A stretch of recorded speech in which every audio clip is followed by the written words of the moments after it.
하나님의 말씀을 봉독해 드리겠습니다. 고린도전서 12장 1절부터 11절까지 제가 봉독을 해 드리겠습니다. 고린도전서 12장 1절부터 11절까지입니다. 형제들아, 신령한 것에 대하여 나는 너희가 알지 못하기를 원하지 아니하노니 너희도 알거니와 너희가 이방인으로 있을 때에 말 못하는 우상에게로 끄는 그대로 끌려갔느니라. 그러므로 내가 너희에게 알리노니 하나님의 영으로 말하는 자는 누구든지 예수를 저주할 자라 하지 아니하고 또 성령으로 아니하고는 누구든지 예수를 주시라 할 수 없느니라. 은사는 여러 가지나 성령은 같고 직분은 여러 가지나 주는 같으며 또 사역은 여러 가지나 모든 것을 모든 사람 가운데서 이루시는 하나님은 같으니 각 사람에게 성령을 나타내심은 유익하게 하려 하심이라. 어떤 사람에게는 성령으로 말미암아 지혜의 말씀을, 어떤 사람에게는 같은 성령을 따라 지식의 말씀을, 다른 사람에게는 같은 성령으로 믿음을, 어떤 사람에게는 한 성령으로 병 고치는 은사를, 어떤 사람에게는 능력 행함을, 어떤 사람에게는 예언함을, 어떤 사람에게는 영들 분별함을, 다른 사람에게는 각종 방언 말함을, 어떤 사람에게는 방언들 통역함을 주시나니 이 모든 일은 같은 한 성령이 행하사 그의 뜻대로 각 사람에게 나누어 주시는 것이니라. 아멘. 함께 말씀을 듣겠습니다. 오늘도 하나님께서 예배드린 우리 성도님들을 만나주시고 생명의 말씀을 통해서 풍성한 은혜를 내려주시기를 축원합니다. 먼저 하나님께 기도드리겠습니다. 하나님 아버지, 오늘도 저희들이 예배드리는 것을 받으시며 말씀으로 응답해 주시니 감사를 드립니다. 주신 말씀을 바르게 증거하고 바르게 듣고 깨달아 실천할 수 있도록 전할 때도 들을 때도 성령님이 함께 하셔서 도와주시옵소서. 하나님 아버지, 우리의 마음속에 빛을 비추어 주시면 우리가 말씀을 깨닫고 그대로 행할 수 있을 줄로 믿습니다. 성령께서 함께 하시고 도와주옵소서. 우리 할렐루야 찬양대를 늘 강건하게 하시고 아름다운 찬양으로 하나님께 찬양할 수 있도록 삶에도 평안을 주시고 마음의 기쁨을 허락하여 주옵소서. 예수님의 이름으로 기도하옵나이다. 아멘. 성경에서는 구원받았다는 것을 다른 말로 거듭났다고도 말을 합니다. 거듭남은 중생이라는 말과 같은 것이죠. 거듭남이라는 것은 우리의 심령이 변화되는 것인데, 내 마음속에 예수님을 영접하고 나의 주님으로 섬길 때에 성령께서 우리 안에 들어오셔서 죽었던 우리의 영혼을 살리시는 겁니다.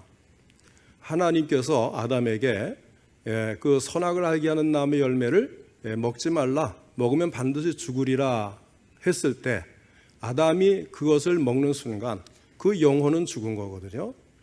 육신이 죽은 게 아니고 영혼이 죽은 겁니다. 그래서 하나님과의 관계가 단절된 것을 하나님이 짐승을 잡아서 피를 흘리고 가죽옷을 입혀주셔서 의롭게 하심으로 칭의, 그래서 아담을 다시 구원하여 주시지 않습니까?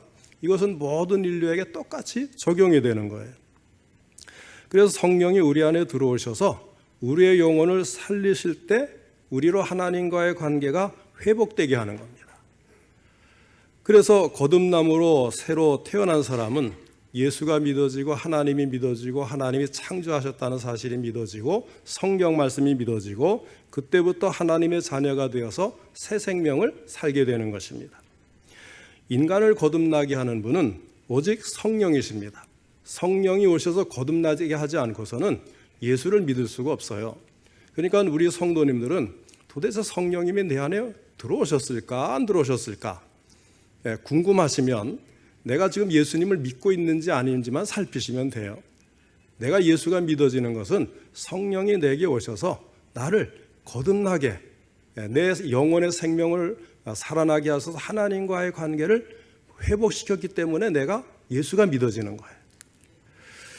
하나님이 성령께서 우리의 영혼을 거듭나게 하는 것입니다.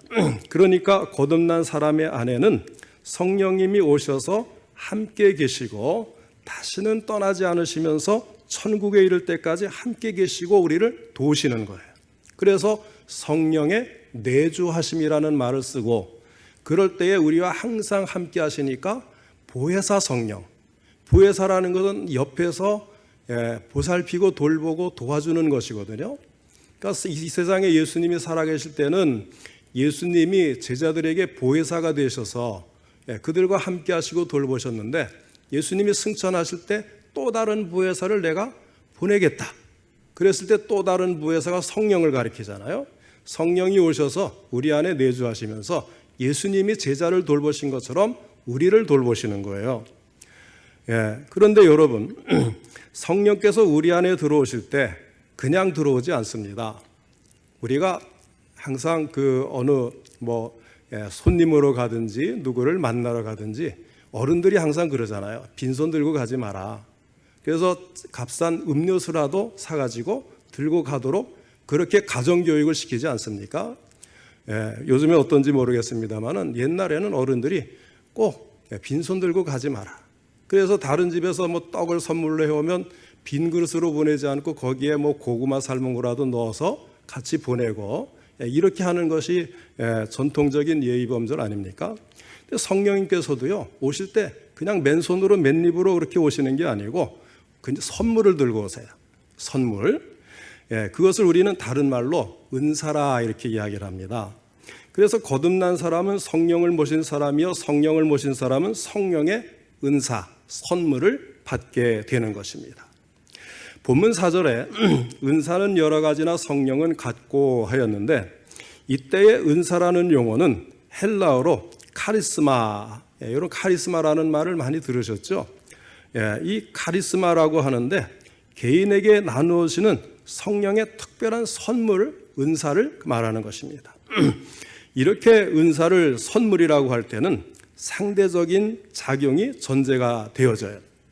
다시 말해서 선물을 주시는 하나님과 그 선물을 받는 그리스도인의 관계가 있다는 거죠. 주시는 하나님은 성령을 통해서 틀림없이 주시는데, 문제는 받는 인간이 상대적으로 완전하지 못한 존재가 되는 거예요. 그렇기 때문에 귀중한 성령의 역사가 그리스도인에 의해서 실행될 때에 오류가 생길 수가 있어요. 이 때문에 성령의 은사를 따라 행할 때는 내 지식, 내 방법에 의존해서는 안 되는 것입니다.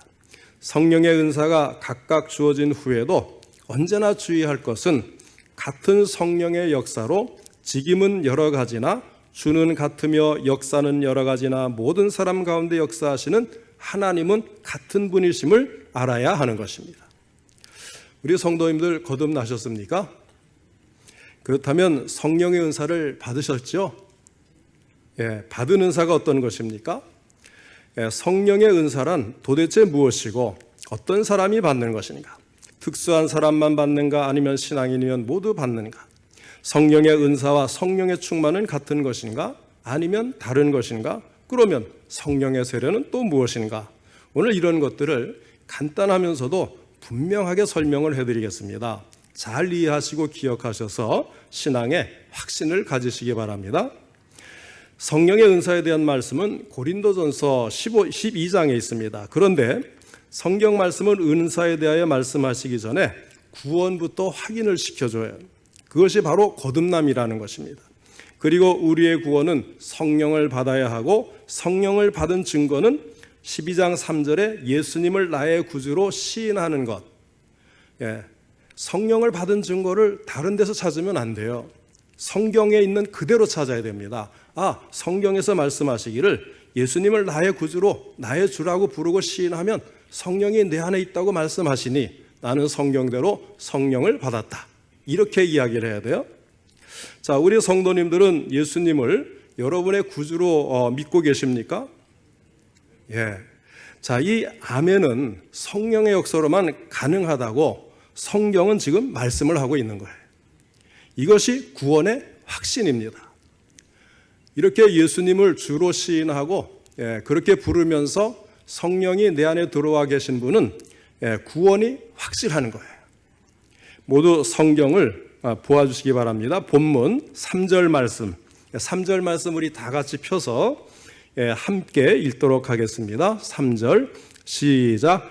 그러므로 내가 너희에게 알리노니 하나님의 영으로 말하는 자는 누구든지 예수를 저주할 자라 하지 아니하고 또 성령으로 아니하고는 누구든지 예수를 주시라 할 수 없느니라. 아멘.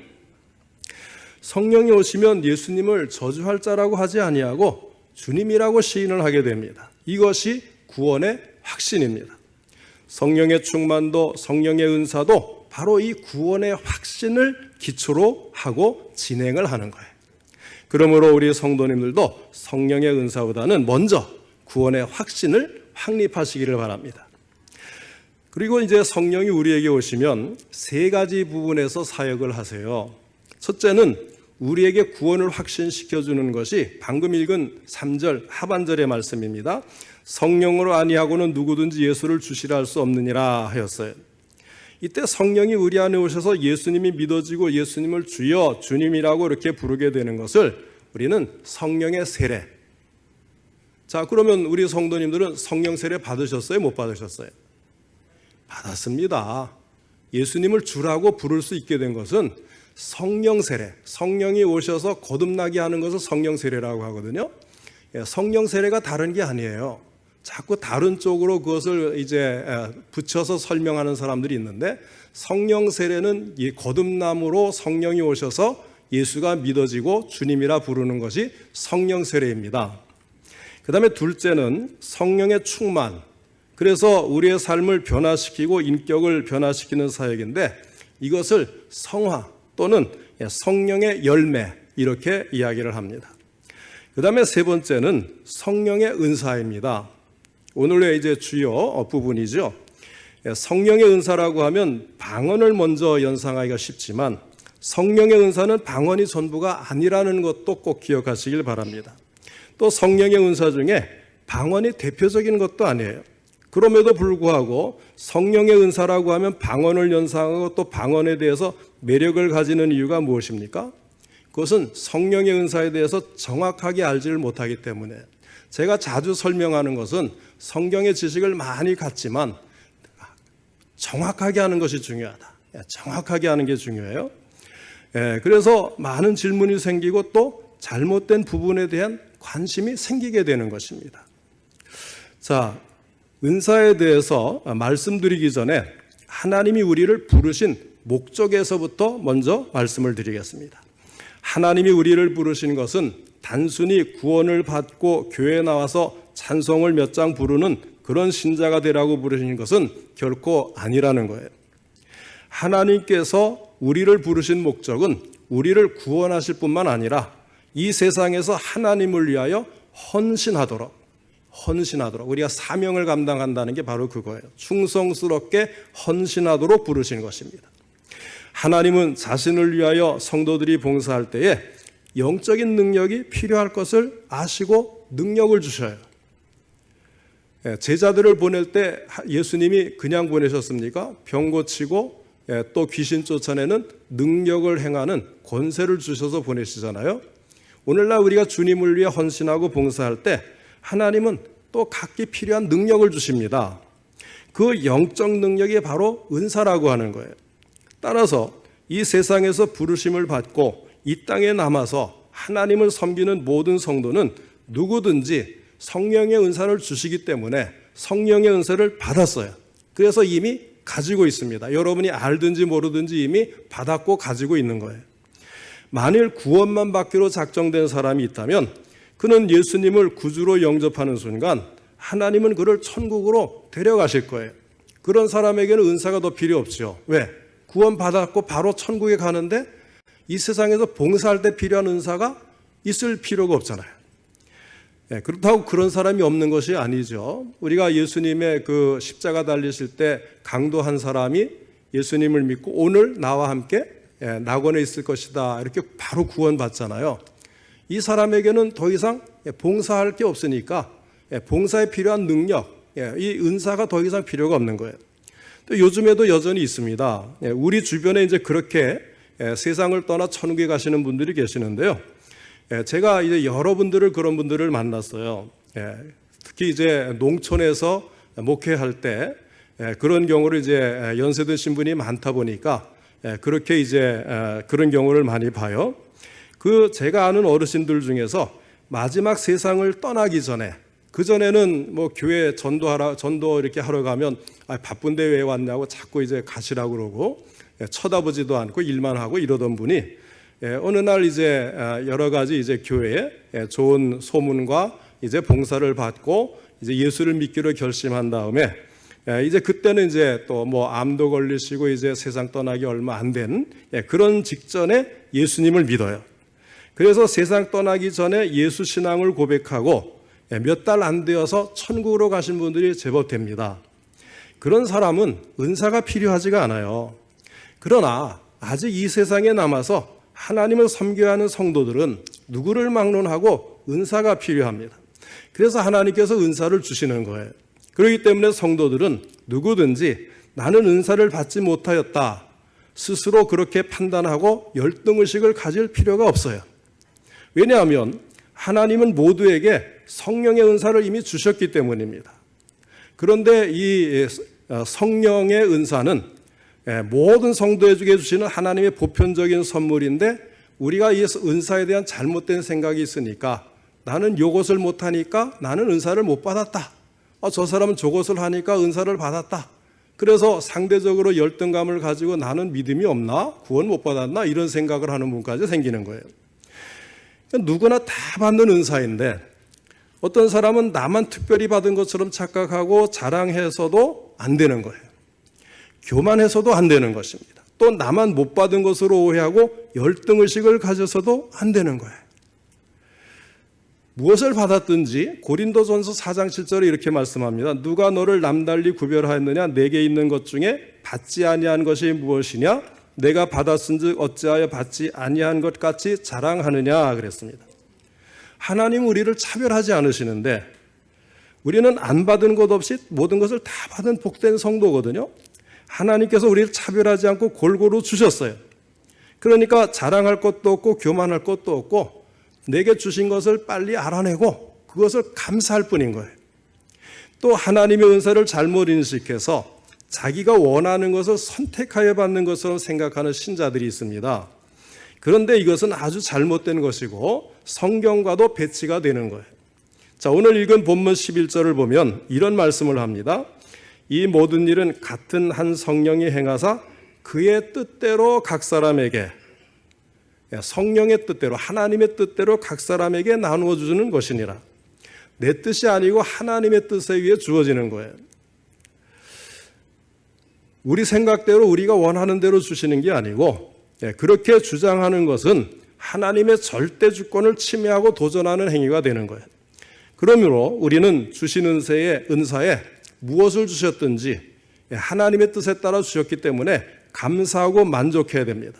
각자가 다른 은사를 가지고 있다는 사실을 알고 교만하지도 말고 지나치게 자랑하지도 말고 다른 성도가 나와 같은 은사를 가지지 못했다고 무시해서도 안 돼요.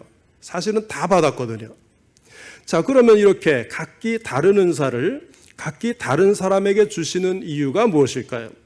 12절 말씀을 제가 읽어드립니다. 몸은 하나인데 많은 지체가 있고 몸의 지체가 많으나 한 몸인과 같이 그리스도도 그러하니라. 우리 각자에게 각기 다른 은사를 주신 것은 우리 몸에 여러 지체가 있어서 서로 보완하며 협력하여 아름다운 하나의 교회를 이루어 가라는 것입니다. 그래서 말씀을 잘 가르치는 사람도 그 은사고, 기도를 잘하는 사람은 기도의 은사고, 또 식당 봉사를 잘하는 사람은 봉사의 은사입니다. 건물이나 전기를 잘 다루는 사람도 있고 환경 정리를 재능 있게 하는 사람도 있고 피아노나 기타나 이런 악기를 잘 치고 음악을 잘하는 사람도 있고 주변 사람들을 위로를 잘하는 사람, 전도를 잘하는 사람, 다양한 은사가 있는 거예요. 그런데도 은사가 서로 다르다고 배척하고 시기할 때가 있어요. 이런 것은 마치 한 몸에서 손과 발이 서로의 필요를 인정하지 않고 분쟁하는 것과 같은 것입니다. 손이 받은 은사와 발이 받은 은사가 같을 수가 없잖아요. 손이 행하는 기능과 발이 행하는 기능이 다르죠. 그런데 언제 발이 손과 같은 기능을 하느냐면요, 손이 없을 때 어쩔 수 없이 발이 손의 기능을 해요. 그래서 그 그림을 그리는 사람 중에 손이 없어요. 그러니까 발가락에 이 연필을 끼우고 그림을 그리는 그런 사람이 있습니다. 그 왜 그렇습니까? 손이 없기 때문에. 그런데 손이 있는데 발이 그 일을 할 이유가 없잖아요. 그러니까 손과 발이 다른 기능으로 다른 은사를 받았는데 손이 발더러 손처럼 못한다고 그러고 발이 손더러 발처럼 못한다고 그러면 이것은 같은 몸 안에서 자기끼리 분쟁하는 것입니다. 자, 은사를 주신 목적에 대해서 좀 더 자세히 생각해 보겠습니다.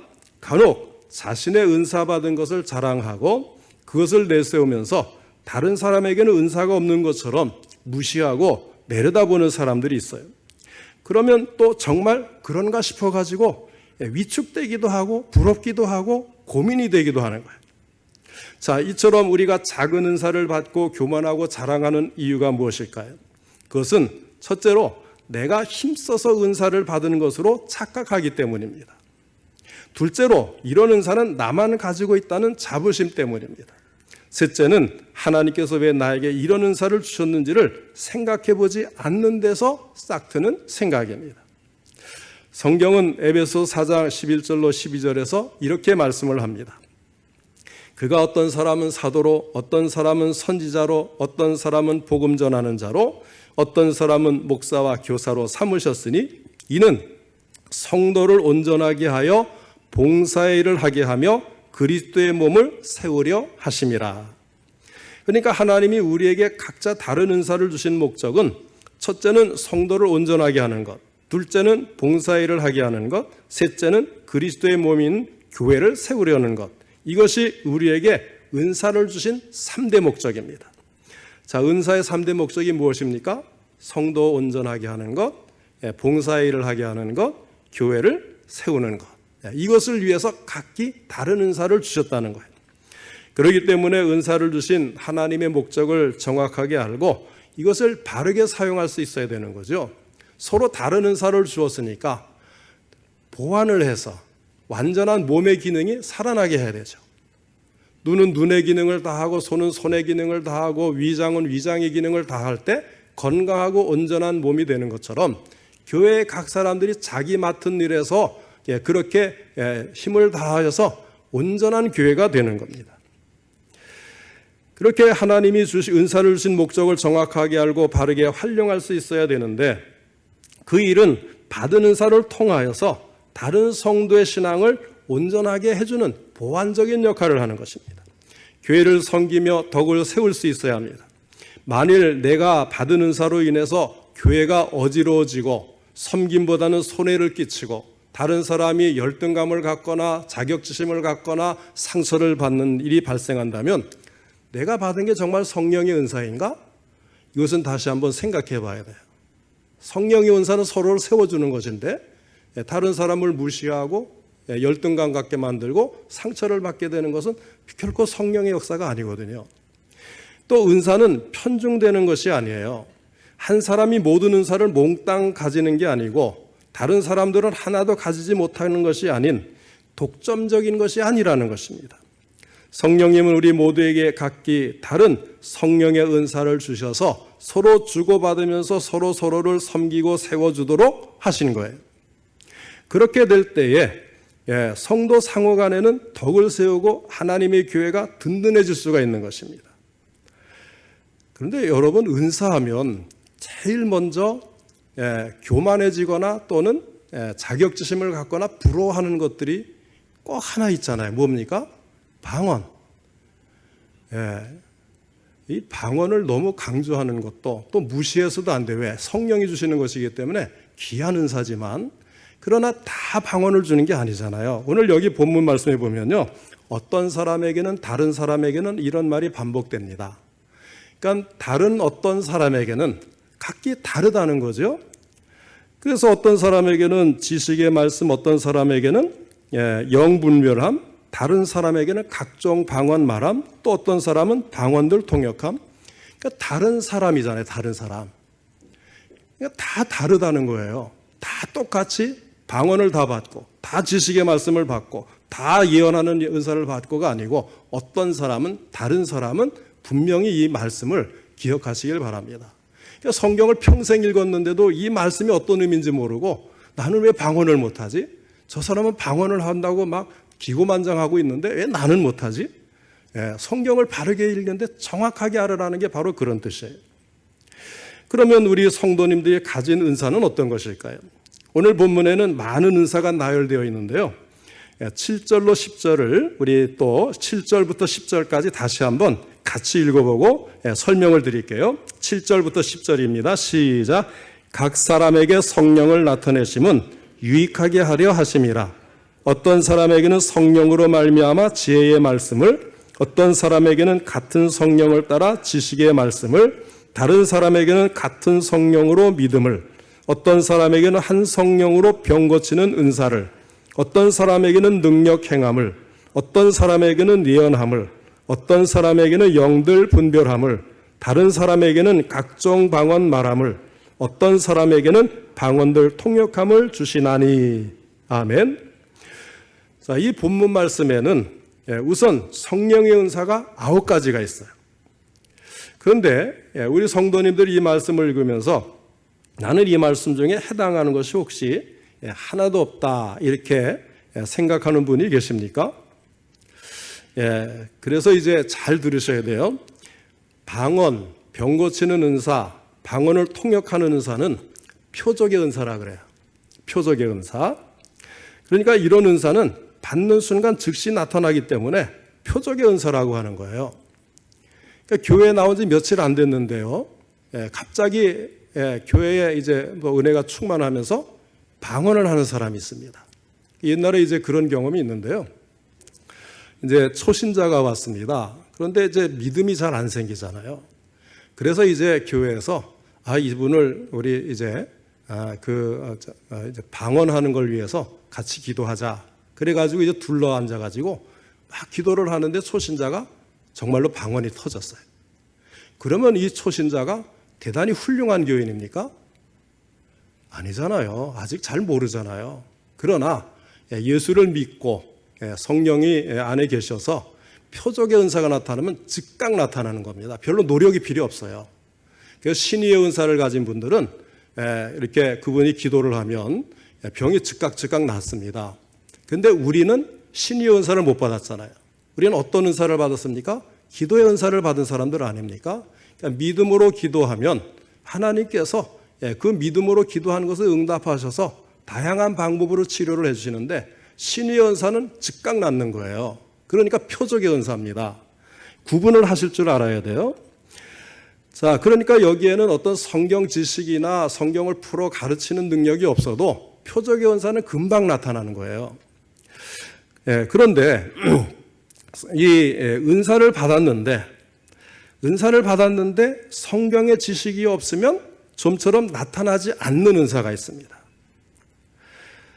능력을 행하는 일, 영들 분별하는 일, 믿음으로 하는 은사, 이런 그 섬김의 은사, 이런 것도 이제 말씀의 은사처럼 받는 즉시 나타나지 않는 게 있어요. 지혜의 말씀, 예언 또 지식의 말씀 이런 것들은 이 성경 지식이 잘 있어야 이 은사가 발휘가 되는 거거든요. 예를 들어 설명해 드리겠어요. 지식의 은사는 하나님의 말씀을 조직하고 요약하고 연구해서 다른 사람들에게 성경 말씀을 쉽게 이해할 수 있도록 풀어주는 은사입니다. 자, 이런 은사가 나타나려면 우선 본인이 성경을 많이 읽어야 돼요. 그래서 성경 지식이 풍성해야 됩니다. 그러나 성경 지식이 풍성하다고 모두 지식의 은사를 행사할 수 있는 것은 아니죠. 성경을 잘 깨달을 수 있도록 해석해주는 책이 있습니다. 주석책인데 주석책을 보면 성경에 나오는 뭐 단어, 배경, 이면에 있는 의미 이런 걸 보여주면서 성경을 이해하는 데 많은 도움을 줍니다. 그러면 이 성경 주석을 성경을 내가 많이 읽었다고 해서 쓸 수 있습니까? 아니잖아요. 특별히 지식의 은사를 가진 사람만이 할 수 있는 일입니다. 그래서 우리나라에도요, 주석을 쓴 사람이 몇 사람 되지 않는데 우리 교단에서 유명한 박윤선 박사님이라든지 또는 이제 통합 측의 유명한 이상근 박사님 이런 분들은 지식의 말씀의 은사를 받았기 때문에 성경을 열심히 연구를 해서 좋은 주석책을 남긴 그런 분들 아닙니까? 그러면 그런 분들이 지식의 은사를 받았다고 해서 눈만 감으면 창세기부터 요한계시록까지 성경의 모든 말씀과 구절이 눈앞에 그럼 줄줄이 나타나면서 자연적으로 조직이 되고 해석이 되는 것입니까? 그렇지 않습니다. 성경을 기록한 분들도 그렇게 하지 않았어요. 그래서 우리가 기계적인 영감서를 막 받아쓰기 하듯이 무아지경에서 받았었다고 하는 신비주의자들을 우리는 배척을 합니다. 유기적 영감설이에요. 본인이 연구하고 본인의 직업과 성격과 환경을 통해서 말씀을 기록할 때 성령이 역사하셔서 오류 없게 기록하시게 하는 무오류성의 성경을 만들게 하는 그런 유기적 영감서를 우리 장로교는 주장을 하고 믿습니다. 그러니까 표적의 은사는 즉시 나타나는 겁니다. 오히려 은사를 받으면 참 쉬워요. 방언 그냥 터지면 그냥 하면 되는 거예요. 그런데 지식의 말씀 또 지혜의 말씀은 성경을 많이 읽고 많이 연구하고 다른 사람들이 한 것들을 많이 살펴보고 그래서 그것을 이제 풀어낼 때에 나타나는 것입니다. 이제 성경 공부를 하다 보면 이 성경에 대해서 이제 이야기를 나누고 보통 적용을 해서 각기 발표를 하잖아요. 그러면 어떤 사람은요, 참 간략하고도 명료하게 아주 그 성경을 자기 삶에 잘 적용해서 그렇게 표현하는 사람이 있어요. 이런 사람들은 이제 지혜의 말씀, 지식의 말씀을 가질 수 있는 은사가 있는 사람들이기 때문에 그런 사람들은 이제 신학 공부를 시키고 잘 훈련을 시키면 좋은 목사가 되는 그런 경우들이 또 있습니다. 자, 그래서 그 고린도전서 12장에는 9가지 은사에 대해서 설명을 하는데 이걸 은사장이라고 하잖아요. 그 사람들은 여기에 있는 것만 전부인 줄 알아요. 하나님의 성령의 은사가. 그런데요, 로마서 12장 6절로 8절에 보면 또 은사, 하나님이 주신 그 은사를 설명하는 게 있습니다. 여기에는 7가지, 고린도전서에는 9가지, 로마서에는 7가지 은사를 설명합니다. 제가 읽어드릴게요. 우리에게 주신 은혜대로 받은 은사가 각각 다르니 혹 예언이면 믿음의 분수대로, 혹 섬기는 일이면 섬기는 일로, 혹 가르치는 자면 가르치는 일로, 혹 위로하는 자면 위로하는 일로, 구제하는 자는 성실함으로, 다스리는 자는 부지런함으로, 긍휼을 베푸는 자는 즐거움으로 할 것이니라. 자, 여기에는 예언하는 일, 섬기고 봉사하는 일, 가르치는 일, 권위는 이제 권면하고 위로하는 거죠. 구제하는 일, 다스리는 일, 긍휼을 베푸는 일, 자, 이런 은사들만 나와 있어요. 여기에는 방언이 나옵니까? 통역이 나옵니까? 신유의 은사가 나옵니까? 안 나와요. 그러면 고린도전서에서 나온 은사와 로마서에서 나온 은사가 그럼 성령이 아닌 다른 은사냐? 같은 성령이 하시는 거거든요. 그러니까 핵심이 달라요. 고린도전서에 나오는 은사는 이 표적의 은사를 중심으로 설명을 했다면 로마서에서 나오는 은사는 섬기는 일을 중심으로 해서 은사를 설명한 거예요. 그러니까 잘 섬기는 게 얼마나 큰 은사인가, 그것을 가르쳐주는 게 로마서의 은사인 것입니다. 사실 이 고린도 교회는요, 그 당시에 이제 이방 우상을 섬기면서 악령이 들어와도 막 방언하고 이러거든요.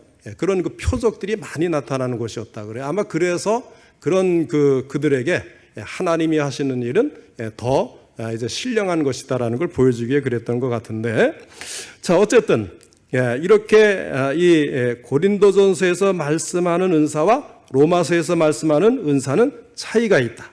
고린도전서는 표적을 중심으로 설명을 했다고 한다면 로마서에서는 섬김을 중심으로 해서 설명하는 것이 다른 것이고 성령께서 주시고 역사하시는 것에는 차이가 없다. 이렇게 은사라는 것은 구원받은 우리가 주님 안에서 사역을 통해 봉사하는 것과 관계가 있는 것입니다.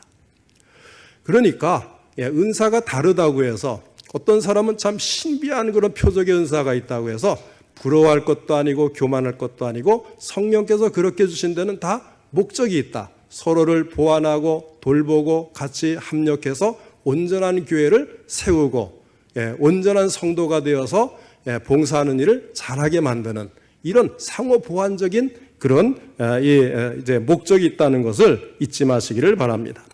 사랑하는 성도 여러분, 그래도 나는 은사와는 전혀 관계가 없다고 생각하시는 분이 계십니까? 성령의 은사는 매우 다양합니다. 그러므로 지금 당장 어떤 은사가 나타나지 않았다고 해도 나는 은사가 없다고 생각하는 것은 잘못되는 거예요. 표적의 은사가 아니기 때문에 지금 당장 나타나지 않는 것뿐입니다. 그러니까 섬기는 것도 섬기는 훈련을 받으면서 늘어나잖아요. 그렇죠? 옆에 있는 성도들이 막 뭐 식당에서 봉사하고 또 뭐 교인들 뭐 구제하고 나눠주고 막 어르신들 뭐 가서 뭐 안마해주고 이러는 것에 능한 분들이 있으면 나도 모르게 쫓아다니면서 그쪽으로 개발이 이루어지는 거예요. 또 옆에 있는 사람들이 성경을 막 읽고 또 서로 또 이제 적용하도록 서로 돌보고 말씀을 나누고 그러면 또 성경 말씀에 파고들면서 그쪽 은사가 또 개발이 되는 거예요. 한 가지 분명한 것은 구원받은 사람은 누구나 다 은사를 받았다는 사실입니다. 성령이 내 안에 오셨을 때 반드시 선물, 은사를 가지고 오십니다. 그러므로 만일 자기 은사에 따라 하나님께 봉사하지 않는다면 달란트에 비유해서 한 달란트를 받은 사람처럼 땅에 묻어 감추어두고 활용하지 않는 사람입니다. 그렇게 되면 주님 앞에 나아갔을 때 어떻게 하신다고 했습니까? 악하고 게으른 종아 책망을 하신다고 말씀하셨습니다. 우리 교회 모든 성도님들은 거듭나고 구원받은 하나님의 사람들로서 분명히 내가 받은 은사가 있다 잊지 마시고 은사를 땅속에 묻어 감춰두고 썩히는 일이 없이 그것을 찾아내고 개발을 해서 사용하고 서로 섬김으로 교회를 온전히 세워가는 생활을 즐겁게 실천하는 우리 모든 성도님들 되시기를 주님의 이름으로 축원합니다.